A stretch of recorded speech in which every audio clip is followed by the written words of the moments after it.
प्यारे बच्चों, कैसे हैं आप सब। आशा करती हूँ आप सब अच्छे होंगे, स्वस्थ होंगे। स्वागत है आपका इस कक्षा में। आइए आज हम पढ़ते हैं व्याकरण का पाठ 25 अनुच्छेद लेखन। किसी विषय पर इस तरह लिखना कि विषय सार रूप में प्रस्तुत हो जाए अनुच्छेद लेखन कहलाता है। यह निबंध का छोटा रूप होता है। निबंध में कई अनुच्छेद होते हैं, परंतु इसमें केवल एक ही अनुच्छेद में अपनी बात कही जाती है।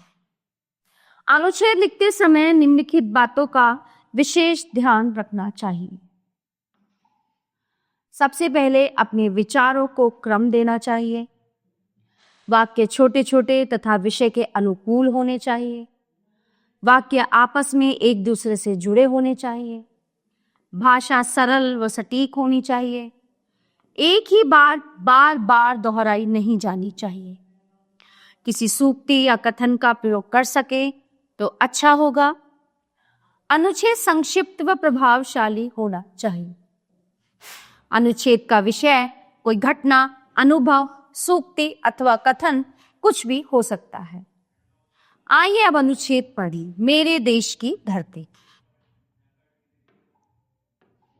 भारत एक कृषि प्रधान देश है। हमारे देश की आबादी का बहुत बड़ा भाग कृषि पर निर्भर है। यहाँ की अधिकतर भूमि उपजाऊ है। गंगा, यमुना, कृष्णा, कावेरी, ब्रह्मपुत्र, सतलुज जैसी नदियां इसे सींचती हैं। हमारे देश का किसान दिन रात परिश्रम करके धन धान्य उपजाता है। वे अपने कठोर परिश्रम से बंजर धरती को भी उपजाऊ बना देते हैं। आजकल आधुनिक मशीनों, उन्नत तकनीकों, उन्नत बीज व खादों की सहायता से और अधिक अच्छी फसल होने लगी है। किस मिट्टी में किस प्रकार की फसल अच्छी होगी इसकी जानकारी भी उन्हें दी जाती है। इन सब का ये लाभ हुआ है कि हमारे देश कृषि के क्षेत्र में आत्मनिर्भर बन गया है और अब कृषि उत्पादों का निर्यात भी करने लगा है। मेरे देश की धरती सच्चे मायनों में सोना उगल रही है।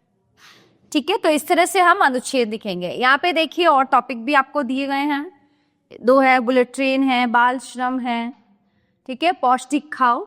तो इस तरह से इनका आपको अध्ययन करना है और कुछ यहाँ पर आपके अभ्यास के लिए दिए गए हैं। इन्हें आपको स्वयं अभ्यास करके लिखना है। प्यारे बच्चों, ये पाठ यहीं पे समाप्त होता है।